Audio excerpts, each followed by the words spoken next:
வணக்கம். இது அதிர்வின் இன்றைய பிரதான செய்திகள். முதலில் தலைப்புச் செய்திகள். அனுராதபுரத்தில் ஜனாதிபதி அனுர நாடு முழுவதும் உள்ள அனைத்து மாவட்டங்களிலும் நடைமுறைப்படுத்தப்பட உள்ள திட்டம். சுற்றுலா வருவது போல் ஊடகங்களிடம் காட்டிக்கொள்ளும் பாதாள குழு தலைவர்கள். வெளிநாட்டிலிருந்து அழைத்து வரப்பட்ட போதைப்பொருள் கடத்தல்காரர். கிளிநொச்சியில் போலீசாரின் கட்டளையை மீறிச் சென்ற வாகனத்தின் மீது துப்பாக்கிச் சூடு. ஒருவர் தப்பியோட்டம். முன்னாள் புலனாய்வு பிரிவின் பிரதானி சுரேஷ் சாலை மீதான 5 பிரதான குற்றச்சாட்டுகள் பின்வருமாறு. அக்குரேகொட துப்பாக்கிதாரியின் வாக்குமூலத்தில் சிக்கிய 48 கொலைகள். குழப்பத்தில் போலீசார்.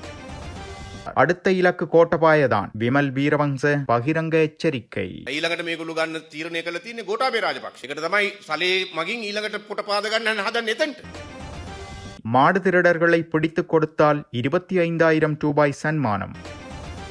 சோதனை செய்வதற்கு செல்வதாக புத்தகத்தில் பதிவிட்டுவிட்டு மோசமான செயலில் ஈடுபட்ட போலீஸ் சார்ஜன் பணியிடை நீக்கம். பாடசாலை மாணவர்களுக்கு முக்கிய அறிவிப்பு. யாழ்ப்பாணத்தை சேர்ந்த மனைவி சங்கீதாவை விவாகரத்து செய்கிறாரா விஜய்? தமிழகத்தில் பரபரப்பு தகவல். அரச மதமும் தனியார் காணியும். யாழ் பல்கலையில் தையிட்டியை முன்னிறுத்திய ஒரு கலந்துரையாடல். எரிபொருள் முறைகேடுகளை தடுக்க அரசாங்கத்தின் திட்டம். அரச வாகனங்களுக்கு புதிய விதிகள். வெளியான சுற்றறிக்கை. சட்டம் தன் கடமையை செய்யும் போது ஏன் அஞ்சுகிறீர்கள்? அமைச்சர் சமந்த வித்யாரத்ன கேள்வி. அனுமதி பத்திரங்கள் மற்றும் கொடுப்பனவு பத்திரங்களின் கீழ் காணிகளை அபிவிருத்தி செய்து பயன்படுத்தி வரும் விவசாயிகள் உள்ளிட்ட பொதுமக்களுக்கு அந்த காணிகளின் முழு உரிமையை வழங்கும் உரித்து பூரண அளிப்பு பத்திரம் வழங்கும் தேசிய திட்டத்தின் அங்குரார்ப்பண நிகழ்வு ஜனாதிபதி தலைமையில் நேற்றைய தினம் அனுராதபுரம் கொரகவெவ வடமத்திய மாகாண சபை மண்டபத்தில் நடைபெற்றுள்ளது. அதன்படி அந்த அளிப்பு பத்திரங்கள் அனுராதபுரம் மாவட்டத்தில் 500 பயனாளிகளுக்கு வழங்கப்பட்டன. இதேவேளை 1935 ஆண்டின் 19ஆம் இலக்கு காணி அபிவிருத்தி கட்டளை சட்டத்தின் கீழ் காணிகளை பயன்படுத்தி வரும் மக்களுக்கு அந்த காணியின் மீதான முழுமையான உரிமை இல்லாத காரணத்தினால் அதனை மனித தேவைகளுக்கோ அல்லது பொருளாதார அபிவிருத்திக்கோ பயன்படுத்தும் போது பல்வேறு சிக்கல்களை எதிர்கொள்ள நேரிட்டுள்ளது. இதன் காரணமாக தற்போது வழங்கப்பட்டுள்ள அனுமதி பத்திரங்களில் உள்ள நிபந்தனைகளை நீக்கி 1947ஆம் ஆண்டின் 8ஆம் இலக்க அரச காணிகள் கட்டளை சட்டத்தின் 2ஆம் பிரிவுக்கு இணங்க அவற்றுக்கு பதிலாக பூரண அளிப்பு பத்திரம் வழங்கப்பட்டுள்ளது. அனுராதபுரத்தை தொடர்ந்து இத்திட்டம் நாடு முழுவதும் உள்ள அனைத்து மாவட்டங்களிலும் நடைமுறைப்படுத்த திட்டமிடப்பட்டுள்ளது. இத்திட்டமானது விவசாய, கால்நடை, காணி மற்றும் நீர்ப்பாசன அமைச்சு மற்றும் காணி ஆணையாளர் நாயக திணைக்களம் ஆகியவற்றின் வழிகாட்டலின் கீழ் செயற்படுத்தப்படுகின்றமை குறிப்பிடத்தக்கது. பாதாள உலக குழு உறுப்பினரும் பாரிய அளவிலான போதைப்பொருள் கடத்தல்காரருமான பொடிலசி எனப்படும் அருமகந்தி ஜனித் மதுசங்கடி சில்வா நேற்று இந்தியாவிலிருந்து இலங்கைக்கு அழைத்து வரப்பட்டுள்ளார். அதிகாலை 5:55 மணியளவில் மும்பையிலிருந்து வருகை தந்த ஸ்ரீலங்கன் ஏர்லைன்ஸின் UL-142 விமானம் மூலம் அவர் கட்டுநாயக்க விமான நிலையத்தை வந்தடைந்ததாக தெரிவிக்கப்படுகிறது. இதனைத் தொடர்ந்து விசேட போலீஸ் குழுவினரால் பொறுப்பேற்கப்பட்ட அவர் பலத்த பாதுகாப்புடன் மேலதிக விசாரணைகளுக்காக எல்பிட்டிய பிராந்திய குற்றப்புலனாய்வு பிரிவிடம் ஒப்படைக்கப்பட்டிருந்த நிலையில் ஜனித் மதுசங்கவை 7 நாட்கள் காவலில் தடுத்து வைத்து விசாரிக்க அனுமதி வழங்கப்பட்டுள்ளது. பத்தேகம நீதவான் நீதிமன்றத்தில் முன்னிலைப்படுத்தப்பட்ட போது இந்த உத்தரவு பிறப்பிக்கப்பட்டுள்ளது. கிளிநொச்சியில் விசேட அதிரடி படையினர் சமிக்ஞையை மீறி சட்டவிரோத மணலுடன் பயணித்திருந்த 2 உளவு இயந்திரங்கள் மீது துப்பாக்கி பிரயோகம் மேற்கொண்டுள்ளனர். இந்நிலையில் நேற்று முன்னிரவு கிளிநொச்சி போலீஸ் பிரிவுக்குட்பட்ட பரந்தன் பூநகரி வீதி பகுதியில் சட்டவிரோதமான முறையில் மணலேற்றி பயணித்த 2 உளவு இயந்திரங்களை விசேட அதிரடி படையினர் தடுத்து நிறுத்திய போதும் சமிக்ஞையை மீறி சென்றமையால் துப்பாக்கி பிரயோகம் மேற்கொள்ளப்பட்டதாக விசேட அதிரடி படையினர் தெரிவித்துள்ளனர். சம்பவத்தின் போது விசேட அதிரடி படை வீரர் உளவு இயந்திரத்தில் மோதுண்டிருந்ததாகவும் தற்போது கிளிநொச்சி பொது வைத்தியசாலையில் அனுமதிக்கப்பட்டு சிகிச்சை பெற்று வருவதாகவும் தெரிவிக்கப்பட்டுள்ளது. அத்துடன் உளவு இயந்திர சாரதி ஒருவர் கைது செய்யப்பட்டுள்ளதுடன் மற்றொருவர் தப்பிச் சென்றுள்ளதாகவும் தெரிவிக்கப்பட்டுள்ளது. கடந்த 25ஆம் தேதி குற்றப்புலனாய்வு திணைக்களத்தால் கைது செய்யப்பட்ட முன்னாள் புலனாய்வு பிரிவின் பிரதானி ஓய்வு பெற்ற மேஜர் ஜெனரல் சுரேஷ் சாலேக்கு எதிராக முன்வைக்கப்பட்டுள்ள 5 பிரதான குற்றச்சாட்டுகள் குறித்து தகவல்கள் வெளியாகியுள்ளன. உயிர்த்த ஞாயிறு தற்கொலை குண்டு தாக்குதல் தொடர்பான சதித்திட்டம் மற்றும் சாட்சியங்களை மறைக்கும் செயல்முறையில் அவர் தொடர்பு பட்டிருப்பதாக போலீசார் சந்தேகிக்கின்றனர். இந்த கைது நடவடிக்கைகளுக்கு அடிப்படையான காரணங்களாக பின்வரும் விடயங்கள் முன்வைக்கப்படுகின்றன. ராணுவ புலனாய்வு பிரிவின் உறுப்பினர் ஒருவர் ஊடாக சந்தேகத்துக்கிடமான இளைஞர் குழுவை பயன்படுத்தி நீர்கொழும்பு பகுதியில் உள்ள தேவாலயங்கள் குறித்த ரகசிய தகவல்களை திரட்டியமை மற்றும் சாய்ந்தமருது வெடிப்புச் சம்பவத்தில் சாரா ஜாஸ்மின் என்பவர் உயிரிழந்ததாக ஒரு தவறான கருத்தை உறுதிப்படுத்த நேரடியாக தலையிட்டமை மற்றும் அவர் குறித்த தகவல்களை மறைத்தமை, அத்துடன் தாக்குதல் நடத்தியவர்கள் குறித்த தகவல்கள் வெளியாகும் சந்தர்ப்பத்தில் அவற்றை மூடி மறைக்கவும் விசாரணைகளுக்கு இடையூறு விளைவிக்கவும் நேரடியாகவோ அல்லது மறைமுகமாகவோ தலையிட்டமை, மேலும் சூத்திரதாரிகள் அடையாளம் காணப்படுவதை தடுப்பதன் மூலம் பயங்கரவாத நடவடிக்கைகளுக்கு உடந்தையாக இருந்தமை, அத்துடன் ஒட்டுமொத்த தாக்குதல் தொடரின் திட்டமிடலில் குற்றவியல் சதித்திட்டம் ஒன்றிற்கு பங்களிப்பு வழங்கியமை மேற்குறிப்பிட்ட காரணங்கள் இக்கைது நடவடிக்கைக்கு அடிப்படையாக அமையக்கூடும் என கூறப்படுகிறது. பேலியகொடை பகுதியில் வைத்து கைது செய்யப்பட்ட முன்னாள் புலனாய்வு பிரிவின் பிரதானி தற்போது பயங்கரவாத தடை சட்டத்தின் கீழ் குற்றப்புலனாய்வு திணைக்களத்தின் பொறுப்பில் உள்ளார். அவரிடம் முன்னெடுக்கப்படும் விசாரணைகளின் ஊடாக வெளியாகும் தகவல்களை கொண்டு உயிர்த்த ஞாயிறு தாக்குதலில் மேலதிக பின்னணிகளை கண்டறிய மேலதிக விசாரணைகள் முன்னெடுக்கப்படும் என சிரேஷ்ட போலீஸ் அதிகாரி ஒருவர் மேலும் தெரிவித்துள்ளார்.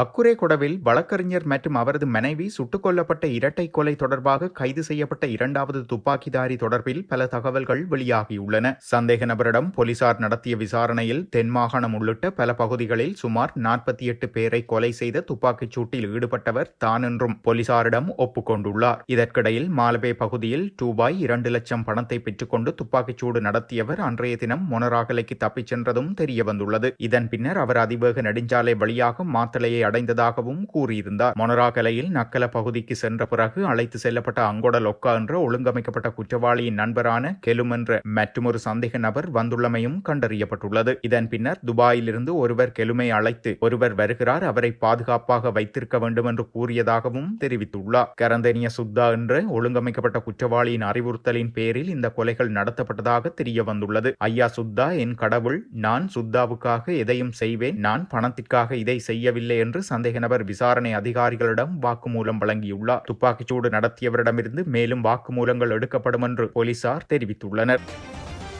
மட்டக்களப்பு திராய்மடு மற்றும் பாலைமீன்மடு பகுதிகளில் கால்நடை வளர்ப்பாளர்களின் மாட்டுப்பட்டிகளில் உள்ள 40 மாடுகளை இதுவரை திருடர்கள் திருடிச் சென்று இறைச்சியாக்கியுள்ளனர். எனவே இத்திருட்டு சம்பவத்தில் ஈடுபட்டவர்களை பிடித்து தருபவர்களுக்கு 25,000 ரூபாய் சன்மானமாக வழங்கப்படும் என பொதுமக்களிடம் பண்ணையாளர்கள் கோரிக்கை விடுத்துள்ளனர். குறித்த பிரதேசங்களில் பதிவு செய்யப்பட்ட 15 பேருக்கு மேற்பட்ட கால்நடை வளர்ப்பாளர்கள் மாடு மற்றும் ஆடுகளை ஜீவனோபாய தொழிலாக மேற்கொண்டு வருகின்றனர். இந்நிலையில் குறித்த பகுதிகளில் நள்ளிரவில் திருடர்கள் மாடுகள் ஆடுகளை திருடிச் சென்று ஏறாவூர் பகுதிகளுக்கு கொண்டு சென்று அதனை இறைச்சியாக்கி வருகின்றதாக கூறப்படுகிறது. இவ்வாறு மாடு திருடப்படுவதால் கால்நடை வளர்ப்பு மேற்கொள்ள முடியாத நிலை ஏற்பட்டுள்ளது. எனவே இந்த மாட்டு திருட்டில் ஈடுபடுபவர்களை கண்டால் அவர்களை பிடித்து தருபவர்களுக்கு சன்மானமாக 25,000 ரூபாய் பணம் வழங்கப்படும் என பாதிக்கப்பட்ட பண்ணையாளர்கள் அறிவித்துள்ளனர்.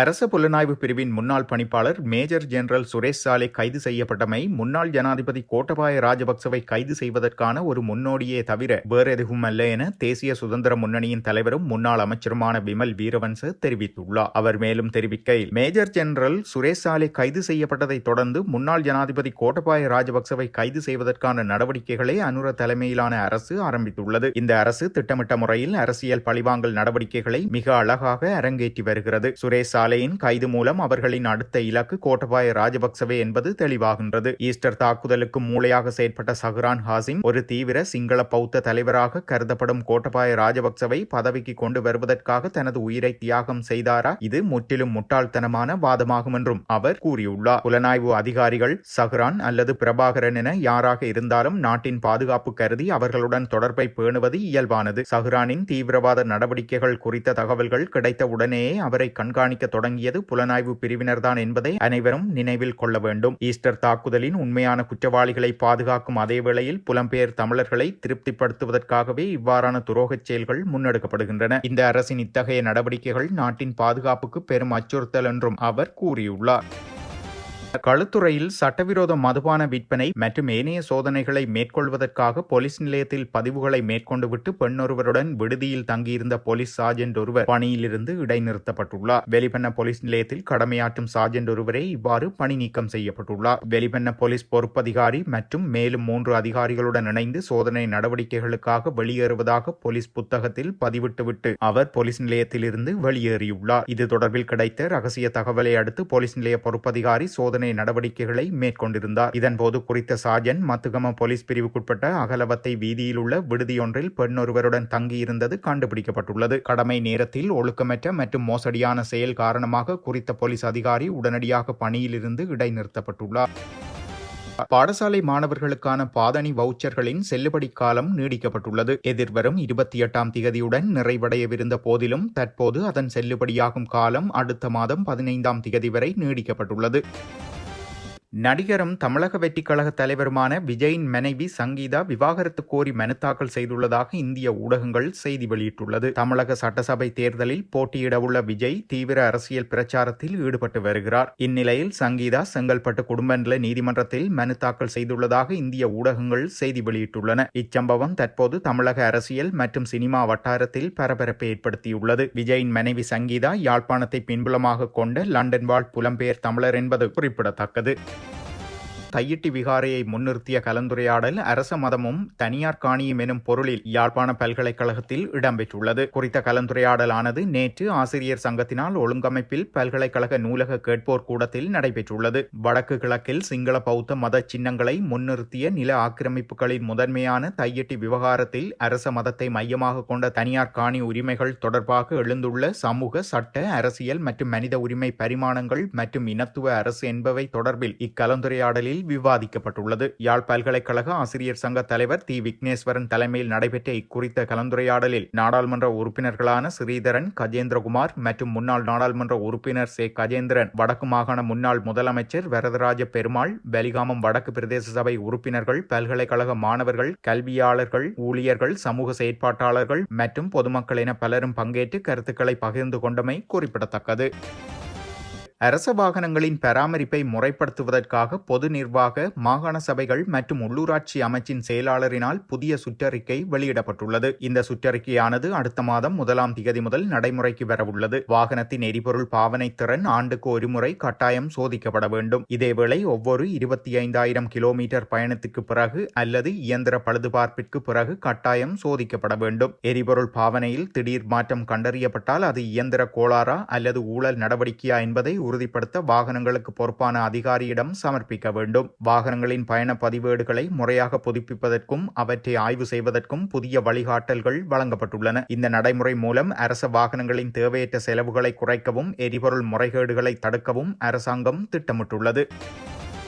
சட்டம் தன் கடமையை செய்யும் போது எதிர்க்கட்சியினர் ஏன் அச்சப்படுகின்றனர் என அமைச்சர் சமந்த வித்யாரத்ன கேள்வி எழுப்பியுள்ளார். நாட்டில் சட்டம் முறையாக நடைமுறைப்படுத்தப்படும் போது ஏற்படும் அச்சத்தையே எதிர்க்கட்சியினர் கூச்சலிட்டு வெளிப்படுத்தி வருகின்றனர் என்றும் அவற்றை அரசு ஒருபோதும் பொருட்படுத்தாதென்றும் அமைச்சர் சமந்த வித்யாரத்ன தெரிவித்துள்ளார். இது தொடர்பில் அவர் மேலும் தெரிவிக்கையில், எதிர்க்கட்சிகள் காலத்துக்கு காலம் ஒவ்வொரு பேசுபொருட்களை உருவாக்கி அரசின் மீது வீணான குற்றச்சாட்டுகளை சுமத்தி வருகிறது. கடந்த ஆண்டு கொள்கலன்கள் குறித்து பேசினார்கள். இப்போது வேறு விடயங்களை கையில் எடுத்துள்ளார்கள். அவர்களால் முன்வைக்கப்படும் அனைத்து குற்றச்சாட்டுகளுக்கும் நாம் நாடாளுமன்றத்தில் தகுந்த பதில் அளித்துள்ளோம். குறிப்பாக நிலக்கரி விவகாரத்தில் எவ்வித மோசடியும் இடம்பெறவில்லை என்பதை தெளிவுபடுத்தியுள்ளோம். நாட்டின் சட்டத்திட்டங்களுக்கு அமைவாக மக்களுக்கு பாதிப்பு ஏற்படாத வகையிலேயே அனைத்து தீர்மானங்களும் எடுக்கப்பட்டுள்ளன. கடந்த காலங்களைப் போலின்றி தற்போது நீதித்துறை சுயாதீனமாக்கப்பட்டுள்ளதால் அரசியல் தலையீடுகள் இன்றி எவரும் சட்டத்தை நாட முடியும் என அவர் குறிப்பிட்டுள்ளார். மேலும் அரசின் மீதான மக்கள் செல்வாக்கு அதிகரித்து வருவதுடன் ஊழல் மற்றும் மோசடிகள் ஒழிக்கப்பட்டு பொருளாதாரம் சீரான பாதையில் பயணிக்கிறது. அரசின் இந்த வெற்றிகரமான பயணத்தால் எதிர்க்கட்சிகளின் அரசியலுக்கு இடமில்லாது போயுள்ளது. இதன் காரணமாகவே சட்டம் தன் கடமையை செய்யும் போது அவர்கள் அச்சமடைந்து கூச்சலிடுகின்றனர் என அமைச்சர் சுட்டிக்காட்டியுள்ளார்.